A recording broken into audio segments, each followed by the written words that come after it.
Bismillahirrahmanirrahim. Assalamualaikum warahmatullahi wabarakatuh. Perkenalkan, kami dari kelompok 12 akan mempresentasikan hasil diskusi kami yang berjudul tentang proses audit kinerja. Sebelum ke materi, izinkan kami memperkenalkan diri. Saya sendiri Azizah Putri Azhara, NIM 2020 SAK 08, dan teman saya Dina Maulid Rahmawati, NIM 2020 SAK 11. Saya Muhammad Hani Faisal, NIM 2020 SAK 19. Saya Nilayu Rismala Dewi, NIM 2020 SA 114.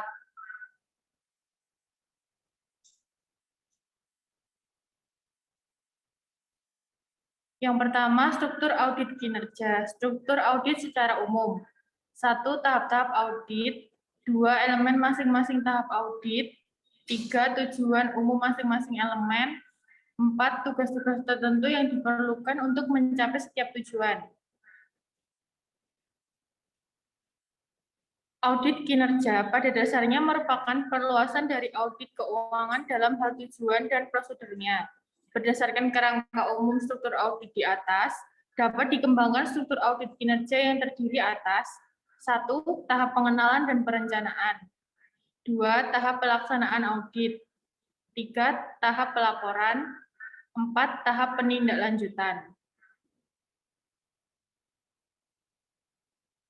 Tahap pengenalan dan perencanaan terdiri dari 2 elemen, yaitu 1. Survei pendahuluan. Pada tahap survei pendahuluan, auditor akan berupaya untuk memperoleh gambaran yang akurat tentang lingkungan organisasi yang diaudit, terutama berkaitan dengan struktur dan operasi organisasi, lingkungan manajemen, kebijakan, standar, dan prosedur kerja. Deskripsi yang akurat tentang lingkungan organisasi yang diaudit akan membantu auditor untuk menentukan tujuan audit dan rencana audit secara detail, memanfaatkan sumber daya yang ada untuk hal-hal yang sifatnya material, mendesain tugas secara efisien, dan menghindari kesalahan. Tahap pengenalan dan perencanaan yang kedua, review sistem pengendalian.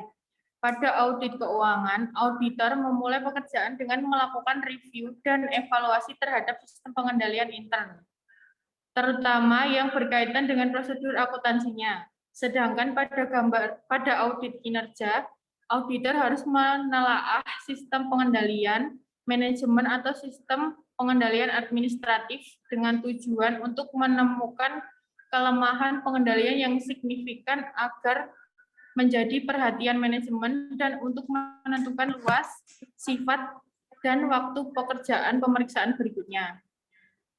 Sistem pengendalian manajemen memberikan gambaran tentang metode dan prosedur yang digunakan oleh organisasi untuk mengendalikan kinerjanya.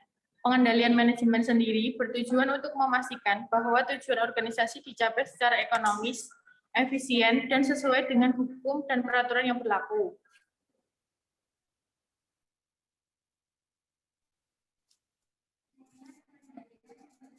Kriteria pengendalian untuk hasil-hasil program penilaian ekonomi dan efisiensi. Kriteria yang digunakan untuk menilai reliabilitas data dibagi dalam 2 area. Yang pertama, prosedur pengumpulan, perhitungan, dan pelaporan data. Prosedur yang ada didesain untuk memastikan fairness, dependability, dan reliability data.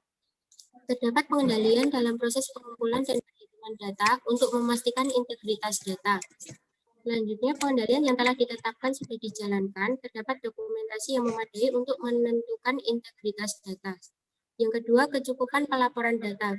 Data yang dikumpulkan dan dihitung dibuat dengan dasar yang konsisten dengan tahun sebelumnya. Kewajaran dan reliabilitas data disajikan dengan kriteria tertentu. Pekerjaan audit pada tahap pengenalan dan perencanaan diharapkan mampu mempersiapkan 2 buah dokumen. Yang pertama, memorandum analitis, berisi identifikasi kelemahan yang material dalam sistem pengendalian manajemen dan pembuatan rekomendasi untuk perbaikan atas kelemahan tersebut. Yang kedua, memorandum perencanaan, dibuat berdasarkan hasil review sistem pengendalian untuk menentukan sifat, luas, dan waktu untuk pekerjaan audit berikutnya.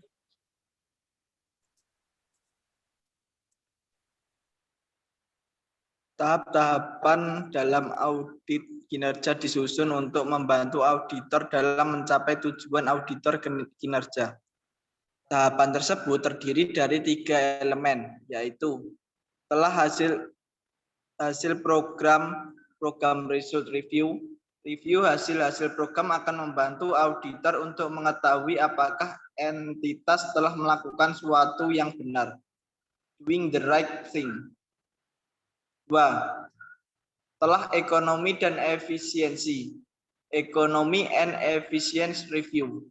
Review ekonomis dan efisien akan mengarahkan auditor untuk mengetahui apakah entitas telah melakukan sesuatu yang benar tadi secara ekonomis dan efisien. 3. Telah kepatuhan. Compliance review. Review kepatuhan akan membantu auditor untuk menentukan apakah entitas telah melakukan sesuatu dengan cara-cara yang benar, sesuai dengan peraturan dan hukum yang berlaku. Masing-masing elemen tersebut dapat dijalankan tersendiri untuk secara bersamaan, tergantung pada sumber daya yang ada dan pertimbangan waktu. Dalam menjalankan elemen-elemen tersebut, auditor juga harus mempertimbangkan masalah biaya cost. Atas dasar pertimbangan tersebut, disarankan agar elemen-elemen tersebut dijalankan secara terpisah sendiri-sendiri.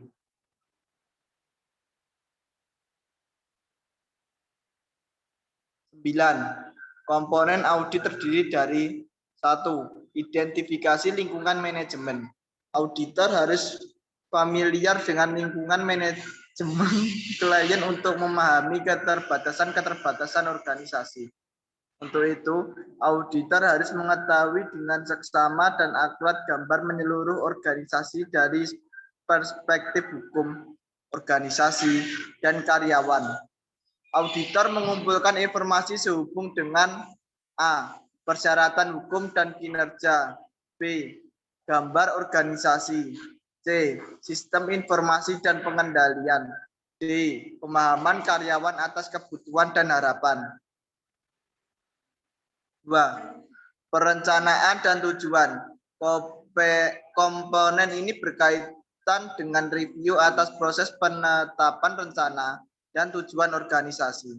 Auditor menguji keberadaan tujuan yang ditetapkan secara jelas dan rencana-rencana untuk mencapai tujuan tersebut, serta keterkaitan antar aktivitas yang dilakukan dengan kebutuhan dan tujuan organisasi.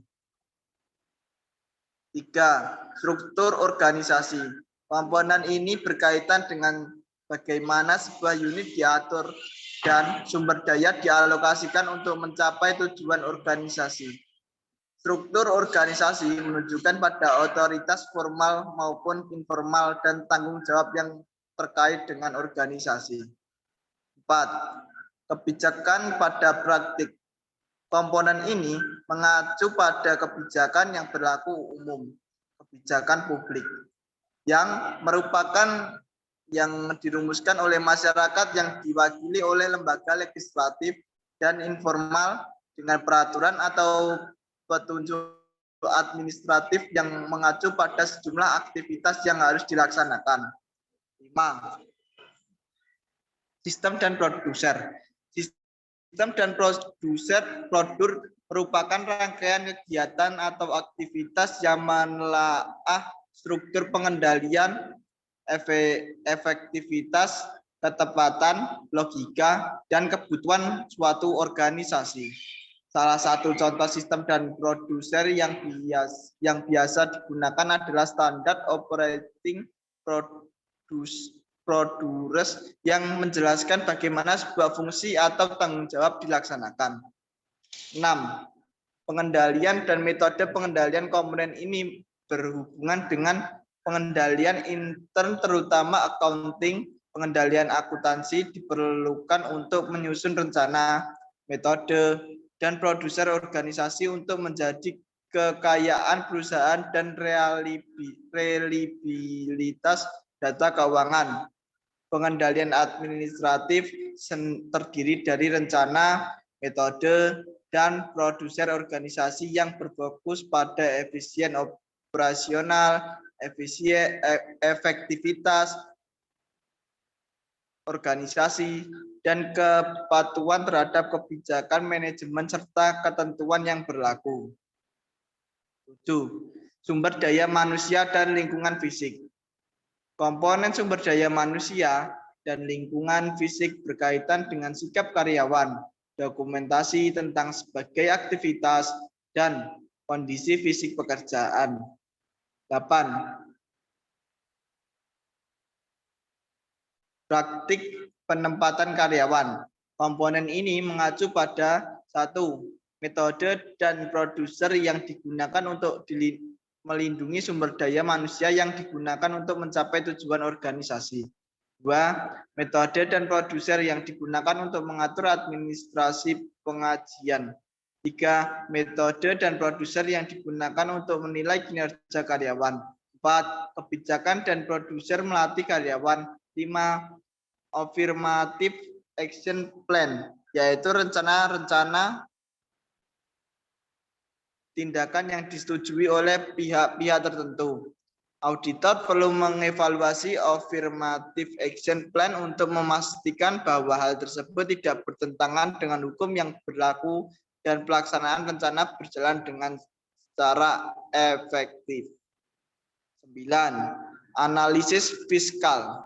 Analisis fiskal diperlukan untuk menganalisis informasi keuangan yang secara langsung atau tidak langsung dapat digunakan untuk mengindikasikan efisiensi operasi ekonomis dan efektivitas unit organisasi yang dievaluasi.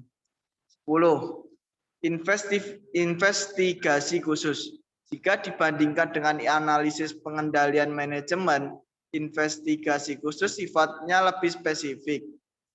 Investigasi ini lebih diarahkan pada usaha untuk mengevaluasi solusi alternatif yang didesain untuk meningkatkan efektivitas dan efisiensi atau meningkatnya nilai ekonomis sebuah fungsi organisasi.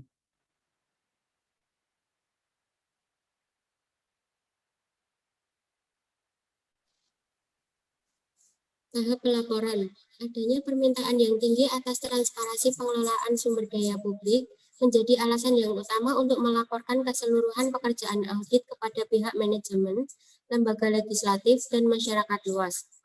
Penyampaian hasil-hasil pekerjaan audit dapat dilakukan secara formal dalam bentuk laporan tertulis kepada lembaga legislatif maupun secara informal melalui diskusi dengan pihak manajemen.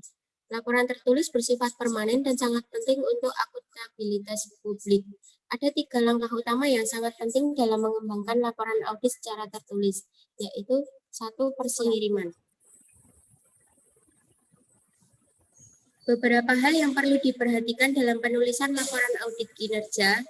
Yang pertama, laporan audit kinerja harus ditulis secara objektif. Yang kedua, auditor tidak boleh terlalu overstate. 3. Informasi yang disajikan harus disertai suatu bukti yang kompeten. 4. Auditor hendaknya menulis laporan secara konstruktif, memberikan pengakuan terhadap kinerja yang baik maupun kinerja yang buruk. 5. Auditor hendaknya mengakomodasikan usaha-usaha yang dilakukan oleh manajemen untuk memperbaiki kinerjanya. Selain berpedoman pada hal-hal tersebut, ada beberapa keahlian yang perlu dimiliki dan dikembangkan oleh auditor yang mampu menghasilkan laporan yang efektif. Yang pertama, keahlian teknis. 2. Keahlian manajerial. Dan yang terakhir, keahlian interpersonal.